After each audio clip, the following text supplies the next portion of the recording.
नमस्कार। मेरा पूरा देश सुन रहा है। राष्ट्र की आवाज 140 करोड़ लोगों की एक ही आवाज, आपके साथ मैं हूं सरफराज। मैं सरफराज सैफी आपको बताना चाहता हूं, बिहार के मुख्यमंत्री नीतीश कुमार इन दिनों कुर्सी दौड़ वाली तैयारी में जुटे हुए हैं। भव्य आयोजन की तैयारी है। साल 2024 लोकसभा चुनाव के पहले सब कुछ फाइनल करना चाहते हैं। कितनी कुर्सियां होंगी, उत्तर दक्षिण पूरा पश्चिम, पूरे हिंदुस्तान में किन दिग्गजों की कुर्सी फाइनल है, नीतीश पूरा दम लगा रहे हैं। इसी सिलसिले में आज बिहार के मुख्यमंत्री नीतीश कुमार महाराष्ट्र पहुंचे। शरद पवार से मुलाकात की, उद्धव ठाकरे से मुलाकात की। महाराष्ट्र से संदेश तो यही आया कि शरद पवार और उद्धव ठाकरे की कुर्सी फाइनल है। विपक्ष एकता के नाम पर कुर्सी दौड़ के मेगा इवेंट की तैयारी है। आखिर कुर्सी पर किसका कब्जा होगा, प्रधानमंत्री कौन बनेगा, कायदे कानून पर कैसे सवालों का सामना नीतीश कुमार को करना पड़ रहा है, यह आज आपको बताऊंगा। कुर्सी दौड़ के सारे नियम आपको समझाने की कोशिश करूंगा। बिहार के मुख्यमंत्री नीतीश कुमार बड़ी मेहनत कर रहे हैं। अपने साथ बिहार के deputy chief minister Tejashwi Yadav को साथ लेकर भागे भागे फिर रहे हैं। 3 दिन में 3 राज्यों का दौरा कर नीतीश कुमार ने बड़ा संदेश दिया है।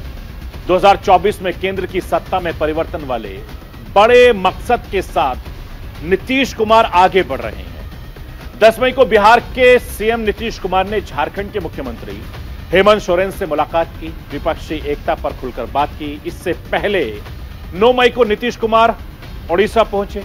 नीतीश कुमार ओडिशा के सीएम नवीन पटनायक के साथ मुलाकात हुई, लेकिन विपक्षी एकता पर बात नहीं हुई। नीतीश कुमार की कुर्सी दौड़ वाली पूरी तैयारी भी आपको बताऊंगा। कैसे कुर्सी दौड़ विपक्षी एकता से जुड़े बड़े संकेत दे रही है, यह भी आपको समझाने की कोशिश करूंगा। एक तरफ बिहार के मुख्यमंत्री नीतीश कुमार हिंदुस्तान की राजनीति को दिशा देने का दावा कर रहे हैं, तो दूसरी तरफ बिहार सरकार को कोर्ट से झटके पर झटके लग रहे हैं। बिहार में उनके दल में भी सब कुछ ठीक ठाक नहीं चल रहा है। आज आखिरकार उनके पुराने साथी ने बीजेपी का दामन थाम लिया। बिहार की राजनीति के दिग्गज नेता आरसीपी सिंह को दिल्ली से आई तस्वीर क्या संदेश दे रही है, ये राष्ट्र की आवाज के जरिए आपको समझाने बताने की कोशिश करूंगा। मैं अपने हिंदुस्तान के कोने कोने की आवाज को दिल्ली तक पहुंचाता हूं, दिल्ली की आवाज को देश दुनिया के कोने कोने तक पहुंचाता हूं। नेताओं की आवाज को मैं आम लोगों तक पहुंचाता हूं, आम लोगों की आवाज को मैं अपने देश के हुक्मरानों तक पहुंचाता हूं। आपकी आवाज से मिलती है मेरी आवाज और बन जाती है राष्ट्र की आवाज।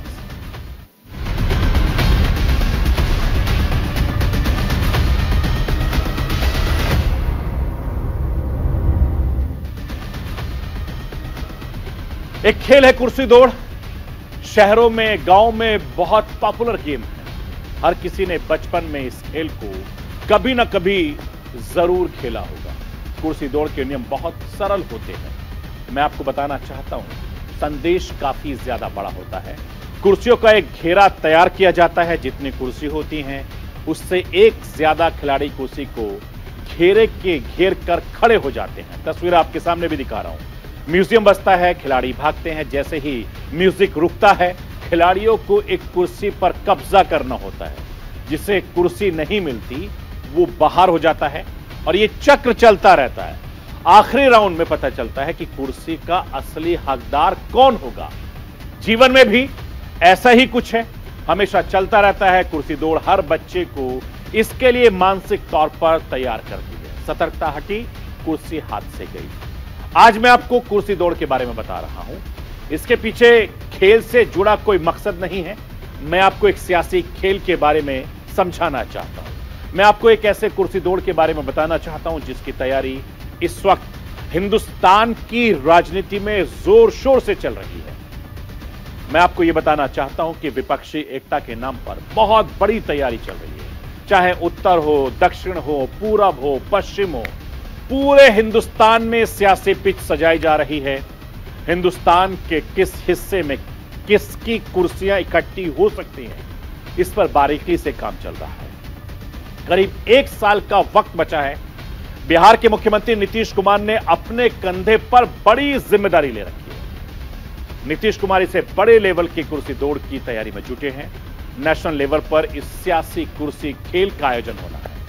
2024 लोकसभा चुनाव से पहले तैयारी पूरी करनी है, कहीं कोई कमी ना रह जाए। जो भी गिले शिकवे हो वो पहले ही दूर कर लिए जाएं।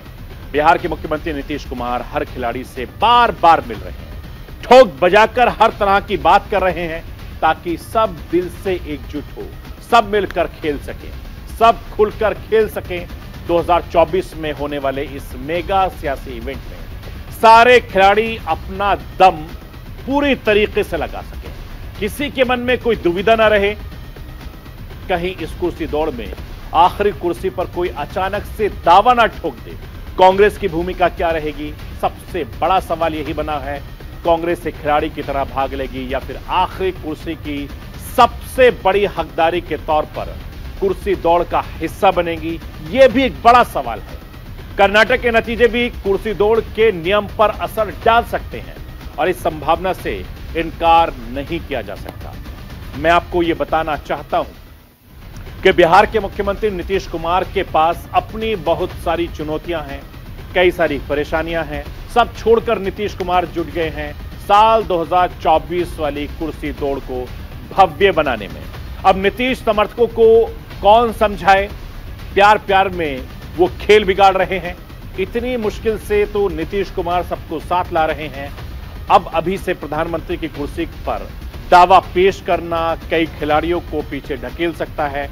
महाराष्ट्र में नीतीश कुमार की पार्टी जेडीयू के कार्यकर्ता नेताओं की तरफ से एक पोस्टर ने हर किसी का ध्यान अपनी ओर खींचा है, जिसमें बिहार के मुख्यमंत्री नीतीश कुमार को देश के प्रधानमंत्री पद के उम्मीदवार के तौर पर दिखाया गया है।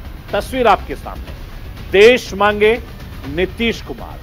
बिहार में भी नीतीश समर्थक कई सभाओं में ऐसी आवाज बुलंद करते रहे हैं। नीतीश कुमार के प्रधानमंत्री बनने को लेकर नारेबाजी करते रहे हैं। नीतीश समर्थकों को कौन समझाए? महाराष्ट्र में ऐसे पोस्टर नीतीश की कुर्सी दौड़ वाली तैयारी को लॉन्च से पहले ही फेल कर सकते हैं। एक मंजे हुए सियासी खिलाड़ी की तरह नीतीश कुमार बार बार इस तरह के सवालों को खारिज करते रहे। मन की बात मन में ही रहे तो बेहतर होगा। मौके पर क्या होगा ये कौन जानता है। तब की तब देखेंगे। कुछ इसी अंदाज में नीतीश कुमार प्रधानमंत्री बनने वाले सवालों को शुरू से खारिज करते रहे। आपने कई बार सुना भी होगा। अब नीतीश कुमार के चाहने वालों को कौन समझाए कि महाराष्ट्र में ऐसी पोस्टरबाजी से खतरे ज्यादा हैं। अगर एनसीपी के कार्यकर्ता नेताओं ने सवाल दाग दिया कि नीतीश कुमार पीएम की रेस में हैं, तो शरद यादव क्यों नहीं? शरद पवार क्यों नहीं?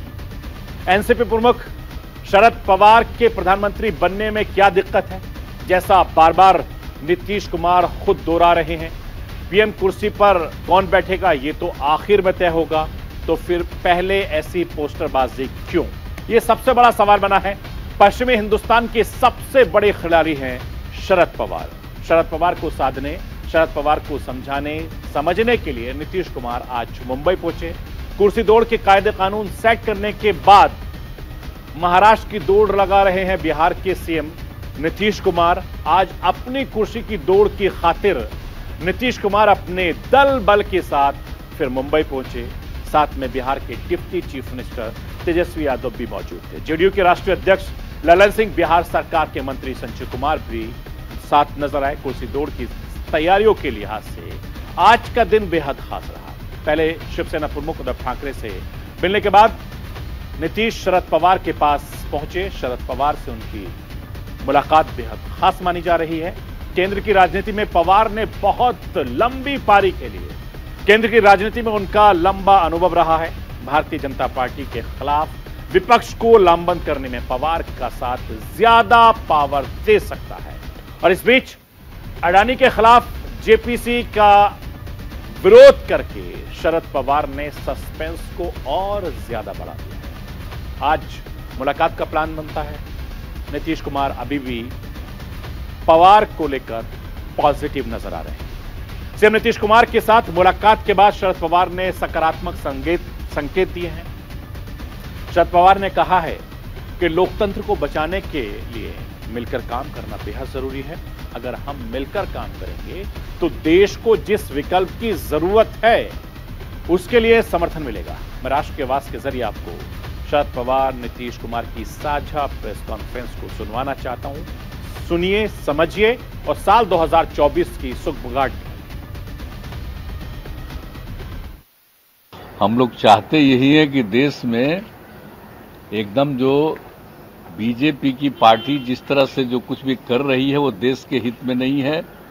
तो ऐसी स्थिति में ज्यादा से ज्यादा विपक्षी दल एकजुट होंगे तो वो देश के हित में होगा। तो इसी को सोच करके बातचीत तो हुई है, उसी सिलसिले में आए हैं। हम लोग सब इस बात के लिए एग्रीड हैं और अनेक दलों से बातचीत हो चुकी है। अब उसके बाद सब लोगों की सहमति हो रही है तो अब एक साथ बैठ करके हम लोग आगे का सब चीज का निर्णय लेंगे। तो उसी सिलसिले में आज आपसे भी बात करने के लिए आज आए और बहुत अच्छा रहा। तो आप लोगों को इतना ही कहेंगे कि देश के हित में होने जा रहा है। आज देश में जो माहौल है वो सब देखने के बाद देश की प्रजातंत्र को बचाने के लिए मिलकर काम करने की आवश्यकता है। वैसे पूरा देश का नक्शा देखने के बाद ये स्थिति दिखती है कि मिलकर काम करे तो इस देश को जो एक वायबल अल्टरनेटिव चाहिए वो अल्टरनेटिव को लोग समर्थन करेंगे। कल कर्नाटक का फूल हुआ, जहाँ तक हमारी इंफॉर्मेशन है कर्नाटक की जनता बीजेपी को दूर करके वहाँ एक सेक्युलर गवर्नमेंट बनाने में आगे जाएगी। ये कर्नाटक तक सीमित नहीं, देश के बहुत बड़े हिस्से में यही स्थिति है। मगर ये स्थिति और इसमें कामयाबी आनी हो तो हम लोगों को मिलकर काम करना चाहिए। और मुझे खुशी है कि जिसकी आज आवश्यकता है यह आवश्यकता पूरी करने के लिए नीतीश जी ने मिशन हाथ में लिया है। मैं आपको ये बताना चाहता हूं कि बिहार के मुख्यमंत्री नीतीश कुमार ने आज महाराष्ट्र के पूर्व मुख्यमंत्री उद्धव ठाकरे से भी मुलाकात की है। आज जिस तरह से सुप्रीम कोर्ट ने उद्धव ठाकरे को थोड़ा अच्छा फील करवाया, इस अच्छे मूड में ही उद्धव और नीतीश कुमार की मुलाकात हुई। नीतीश कुमार को पता है कि 2024 वाली कुर्सी दौड़ में शामिल होने के लिए उद्धव ठाकरे हां बोलेंगे। महाराष्ट्र की राजनीति में भारतीय जनता पार्टी से चोट खाए उद्धव ठाकरे कुर्सी दौड़ के अच्छे खिलाड़ी साबित हो सकते हैं। इस लिहाज से मातोश्री में हुई मुलाकात बेहद खास रही है। पूर्व और पश्चिम के दोनों ही दिग्गज खिलाड़ियों ने हर मुद्दे पर बात की है, कहीं कोई कमी न रह जाए। बीजेपी को परास्त करने के लिए, बड़े लक्ष्य को हासिल करने के लिए छोटी मोटी दिक्कतों को दूर किया जा सकता है। नीतीश तेजस्वी की उद्धव ठाकरे से यह मुलाकात मुंबई में उद्धव ठाकरे के घर मातोश्री में हुई, जहां आदित्य ठाकरे भी मौजूद रहे। आदित्य बुके देकर नीतीश कुमार और तेजस्वी यादव का स्वागत करते नजर आए। महाराष्ट्र बिहार के दिग्गज नेताओं की मुलाकात हुई, कुर्सी दौड़ के कायदे कानून को लेकर बातचीत हुई। मुलाकात के बाद बिहार के मुख्यमंत्री नीतीश कुमार ने कहा कि वो चाहते हैं कि ज्यादा से ज्यादा विपक्षी पार्टी एक साथ आए, किसी में कोई विवाद नहीं होना चाहिए। विपक्ष का चेहरा कौन होगा, जब ये सवाल नीतीश कुमार से पूछा गया तो नीतीश कुमार ने कहा कि सबको एकजुट करना चाहते हैं, अपना कुछ नहीं चाहते। वहीं उद्धव ठाकरे ने विपक्षी एकता की जरूरत बताते हुए अपने दिल का दर्द भी साझा किया। उद्धव ठाकरे ने कहा कि जिन लोगों ने मेरी पार्टी से सब कुछ लिया, गद्दारी की, मैं ऐसे लोगों के बारे में बात नहीं करना चाहता हूं। सुप्रीम कोर्ट के रेफरेंस से उद्धव ठाकरे ने कहा कि अगर उन्होंने इस्तीफा नहीं दिया होता तो शायद वो फिर मुख्यमंत्री बन जाते। महाराष्ट्र के CM Eknath Shinde, deputy CM Devendra Fadnavis ने जरा भी नैतिकता बची हो तो उन्हें तुरंत इस्तीफा दे देना चाहिए। मैं राष्ट्र की आवाज के जरिए आपको बिहार के मुख्यमंत्री नीतीश कुमार और उद्धव ठाकरे को भी सुनवाना चाहता हूं। आप सुनिए उनका क्या कहना है। सब लोग तो आए ही हुए हैं इनसे मिलने के लिए। बातचीत तो होती रहती थी, लेकिन ये तय था कि एक दिन लोग आएंगे। इन्होंने आज ही का समय दिया और आज जो इनका मामला था जिसके बारे में जानते ही हैं, इनके साथ जो अन्याय हुआ था, अब जिस तरह से जो फैसला आज आ गया तो बहुत अच्छा हुआ है। तो उन्होंने खुद ही बता ही दिया है। और किसी भी प्रकार से एक तो आश्चर्य की बात है कि पार्टी के नाम को कैसे कोई बदल सकता है। तो इन सब चीजों को लेकर के तो हम लोग सब दिन तो अपनी बात अपना इनके साथ हम लोग रही हैं, लेकिन अभी जो हम लोग आए हुए हैं उसका मकसद इन्होंने बता दिया। हम लोग चाहते हैं कि पूरे देश में अधिक से अधिक पार्टियां एकजुट हों और मिल करके हम लोग लड़ेंगे। तो आज जो केंद्र में है वो पूरे देश के लिए कोई काम नहीं कर रहे हैं और समझ लीजिए इतिहास बदल रहा है। नजरिया से आप देखते हो, ठीक है, कानूनी तौर पर मैंने इस्तीफा दिया, शायद गलत हो सकता है, लेकिन नैतिकता अगर देखे तो जिन लोगों को मेरे पिताजी ने, मेरे पार्टी ने सब कुछ दिया, वो लोग उठकर मेरे ऊपर उंगलियां उठाए तो उनके लिए मैं मेरा विश्वास या अविश्वास क्यों जताने की कोशिश करूं? तो ऐसे लोगों को अधिकार ही नहीं है मुझे सवाल पूछने का। जिन लोगों ने मेरे पार्टी से सब कुछ लिया और गद्दारी की, तो गद्दार लोग मेरे ऊपर अविश्वास लाए और उसका मैं सामना करूं, कैसे हो सकता है? ये तो गद्दार लोग हैं। आज तो कोर्ट ने कहा, और मतलब कोर्ट ने गद्दार नहीं किया, लेकिन ये सारी बातें हैं। आज तो मतलब महाराष्ट्र में आप सरकार ही नहीं है। नैतिकता तो अभी जैसे मैंने नैतिकता का पालन किया, तो अगर इस मुख्यमंत्री में जरा भी कोई नैतिकता होगी तो मुख्यमंत्री और उप मुख्यमंत्री ने इस्तीफा देना चाहिए, जैसे मैंने दिया। विपक्षी एकता के लिहाज से उद्धव ठाकरे और शरद पवार दोनों ही महत्वपूर्ण हैं। महाराष्ट्र में दोनों नेताओं का वर्चस्व है। ऐसे में उद्धव ठाकरे और शरद पवार अगर विपक्षी एकता में शामिल होने की हामी भरते हैं तो नीतीश कुमार की इस मुहिम को एक नई ताकत मिलेगी। मैं आपको याद दिलाना चाहता हूं कि नीतीश कुमार की कुर्सी दौड़ में अहम किरदार आदित्य ठाकरे भी। पिछले साल नवंबर में आदित्य ठाकरे ने पटना पहुंचकर सबको चौंका दिया था। महाराष्ट्र विधानसभा के नेता प्रतिपक्ष आदित्य ठाकरे अपनी टीम के साथ अचानक बिहार पहुंचे थे। बिहार के उप मुख्यमंत्री तेजस्वी यादव से उनके आवास पर जाकर मुलाकात भी की। आदित्य ठाकरे के साथ शिवसेना उद्धव ठाकरे गुट के नेता अनिल देसाई, प्रियंका चतुर्वेदी भी मौजूद थे। उस वक्त महाराष्ट्र बिहार के नेताओं की मुलाकात शिष्टाचार भेंट की बताई गई थी। तेजस्वी यादव से मुलाकात के बाद आदित्य ठाकरे मुख्यमंत्री नीतीश कुमार से मिलने पहुंचे थे। आदित्य ठाकरे के बिहार दौरे ने विपक्षी एकता को लेकर उसी वक्त बहुत बड़ा संदेश दिया था। मैं आपको याद दिलाना चाहता हूं कि महाराष्ट्र में सत्ता के उलटफेर के बाद से ही माहौल बदले नजर आए। उद्धव ठाकरे के हाथ से सत्ता छिन जाने से करवाहट काफी ज्यादा बढ़ गई। महाविकास अघाड़ी की सरकार गिरने के बाद से ही कयास ये लगाए जाने लगे थे कि 2024 लोकसभा चुनाव में घमासान होने वाला है। भारतीय जनता पार्टी के खिलाफ मोर्चाबंदी मजबूत होने वाली है, जिस पर आज बिहार के मुख्यमंत्री नीतीश कुमार ने मुंबई पहुंचकर मोहर लगा दी है। मैं आपको यह भी बताना चाहता हूं कि बिहार के मुख्यमंत्री नीतीश कुमार की कुर्सी दौड़ वाली तैयारियां बहुत तेज होती जा रही हैं। 2024 के लोकसभा चुनाव से पहले काम निपटाने में नीतीश कुमार मैराथन दौड़ लगा रहे हैं। इन 3 दिनों में नीतीश कुमार 3 राज्यों का दौरा कर चुके हैं। आज पश्चिमी भारत के दिग्गज नेताओं को जोड़ते नजर आए तो पिछले 2 दिनों में नीतीश कुमार झारखंड के मुख्यमंत्री हेमंत सोरेन, उड़ीसा के मुख्यमंत्री नवीन पटनायक से मुलाकात भी कर चुके हैं। मैं आपको यह भी बताना चाहता हूं कि कर्नाटक चुनाव के बीच सरगर्मी के बीच नीतीश कुमार रांची का दौरा सुर्खियों में बना हुआ है। बुधवार को बिहार के मुख्यमंत्री नीतीश कुमार का झारखंड के मुख्यमंत्री सोरेन से दिल खोलकर स्वागत किया गया। नीतीश कुमार को गार्ड ऑफ ऑनर भी दिया गया। दोनों के बीच अच्छी केमिस्ट्री देखने को मिली।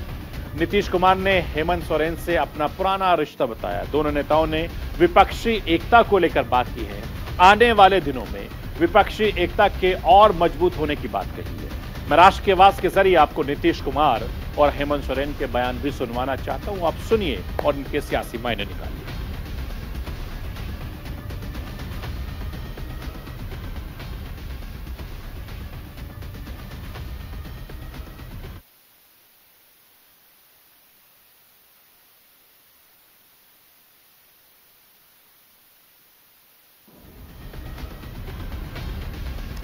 मैं आपको यह बताना चाहता हूं कि 9 मई को यानी मंगलवार के दिन बिहार के मुख्यमंत्री नीतीश कुमार उड़ीसा दौरे पर थे। वहां उन्होंने मुख्यमंत्री नवीन पटनायक से मुलाकात की। बाद में खबर यही आई कि उड़ीसा के मुख्यमंत्री नवीन पटनायक ने पत्ते नहीं खोले। विपक्षी एकता पर बात नहीं बनी। मतलब अभी यह तय नहीं हो सका कि नीतीश कुमार की कुर्सी दौड़ में बीजेडी की कुर्सी शामिल होगी या फिर नहीं। अभी इस पर सस्पेंस बरकरार है।